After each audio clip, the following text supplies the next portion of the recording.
All right, ready to dive in. Today we're looking at Liderança que Prevalece by Carlito Paes. It's all about, well, leadership, but maybe not who you'd think. And hey, if you're into this kind of deep dive, hit subscribe and share this so we can all learn together, right?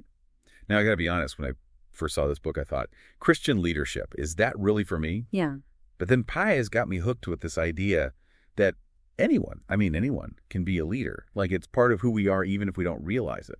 What was your first impression? Yeah, I totally get that. I think a lot of people, myself included, might think this book is only for pastors or really religious people, but Paes kind of blows that out of the water. What hit me was how he connects leadership to something so basic, like knowing who you are. He calls it autolideranza, self-leadership. And he says you can't lead others well until you've got that down. Leading yourself. Yeah, that really resonated with me too. It's like, how can you guide others if you're still figuring out your own way, right? And what I find fascinating is how Paes connects self-leadership back to like our values, even our emotions. Yeah. He uses this image of a leader as a city under siege. Exactly. He says if our internal walls are weak, if we're always reacting to everything, we'll just crumble under pressure.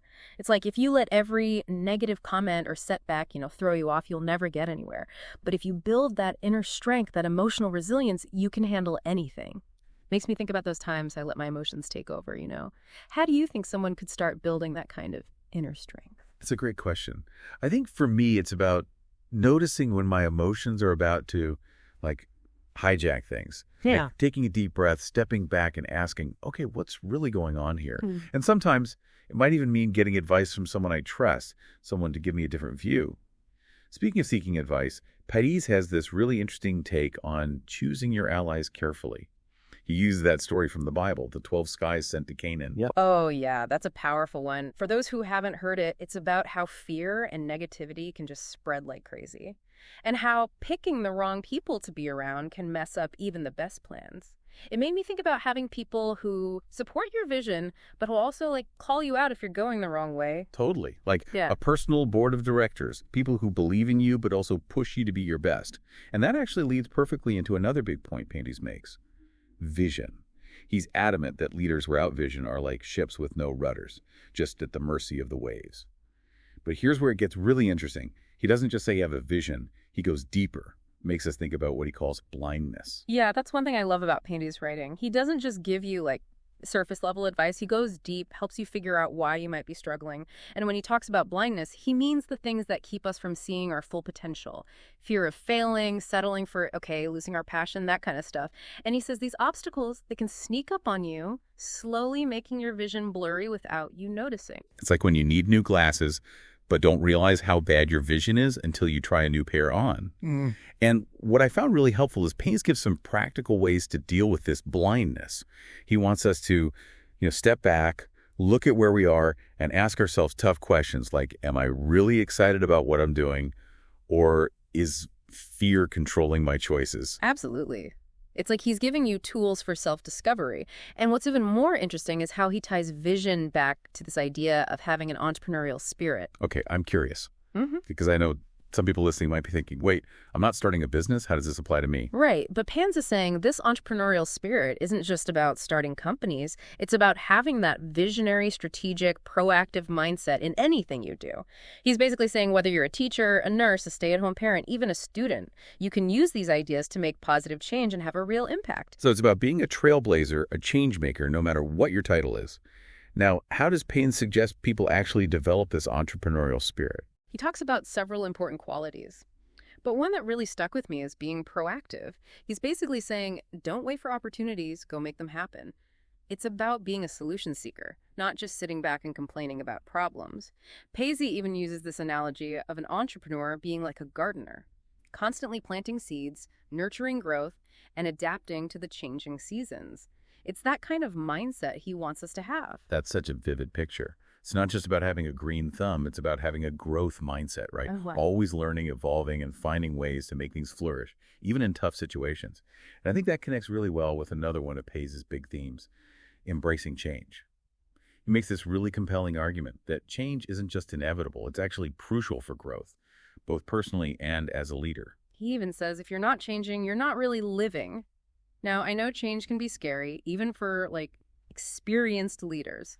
But Paes frames it as an opportunity, a chance to get out of your comfort zone and find new possibilities.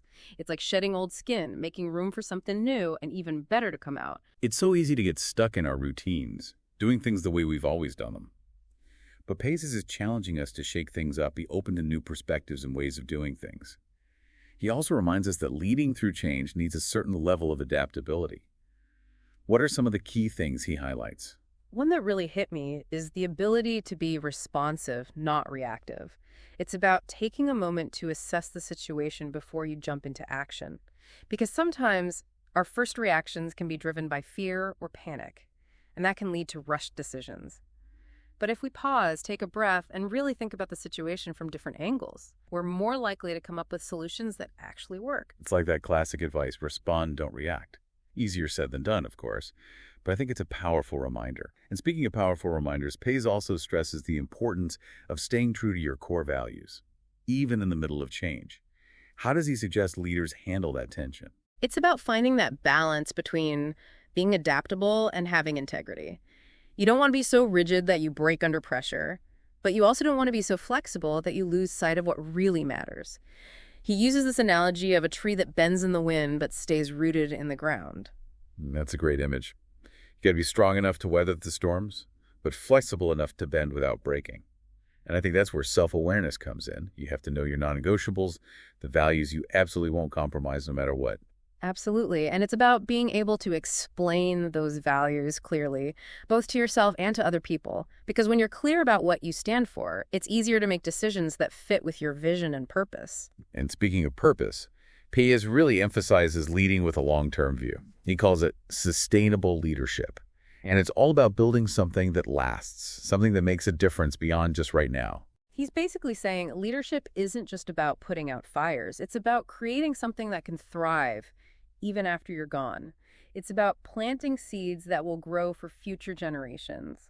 And a big part of that is empowering the next group of leaders. Yeah, it's not about holding on to power or control. It's about passing the torch, mentoring others, and creating a culture where everyone feels like they can step up and lead. Yeah. And that actually leads perfectly into one of my favorite ideas from the book, delegation. I love that Paes has a whole chapter on this because so many leaders, especially new ones, feel like they have to do everything themselves.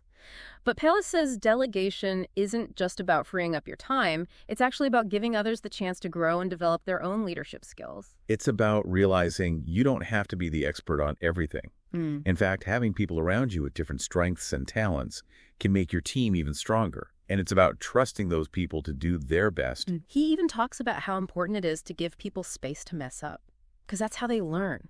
If you're controlling every little thing, you're not only stopping them from growing, you're also burning yourself out. So true. It's about letting go of control, empowering others, and building a culture where people feel safe to try new things and take risks. And that takes trust. Paes emphasizes building trust, not just with words, but with actions. It's about being dependable, keeping your promises, and being open in how you communicate. It's also about giving people the benefit of the doubt, believing in what they can do, and celebrating their wins. It's about creating a place where people feel seen, heard, and valued. And that actually reminds me of another one of Paes' key points, leading with a positive attitude. He's really big on encouraging people and building a culture of resilience when things get tough. It's about being the person who lifts others up, who sees the good in them, and who gives people hope even when things are hard. He even talks about the importance of gratitude, taking time to celebrate the good things, no matter how small, and recognizing the progress that's been made. Because it's so easy to get caught up in the daily grind, focusing on what's not working, and forgetting to acknowledge the good things happening. But Paes reminds us that gratitude can be really powerful. It helps us stay motivated and energized even when things are difficult. And he also emphasizes leading by example. You can't just talk about having a positive mindset, you have to live it. People can tell if you're faking it. So it's about being real, being genuine, and letting your own excitement and passion show. It's about being the kind of leader people want to follow, not because they have to, but because they're inspired by your vision and energy. Now, as we start wrapping up this deep dive, I'm curious to hear your thoughts on Paes' ideas about navigating a changing culture. He recognizes that the world is constantly shifting, and leaders need to be able to adapt and evolve.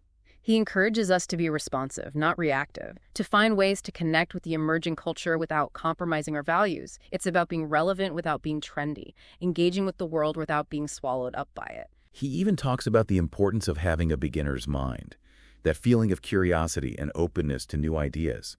It's about being willing to learn, to unlearn, and to relearn, constantly adapting to the world as it changes.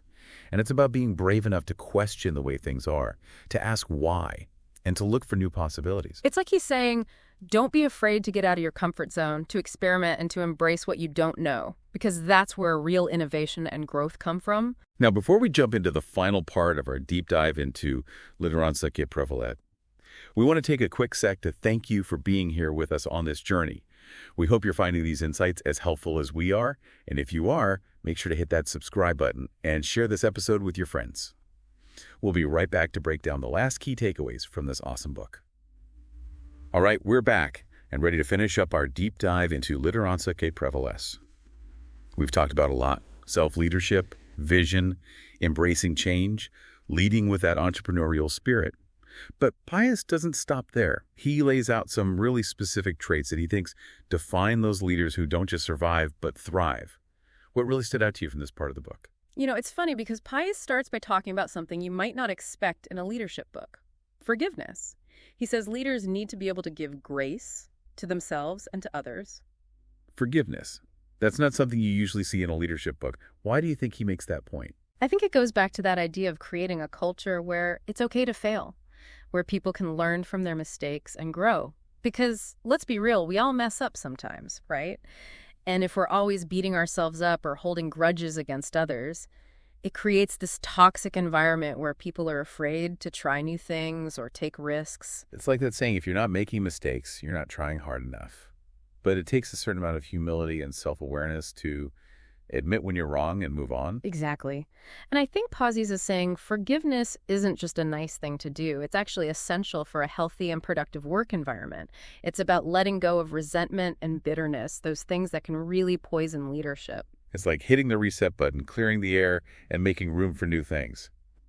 And speaking of new things, one thing I found really inspiring about this book is how Paes encourages us to embrace our own unique leadership style.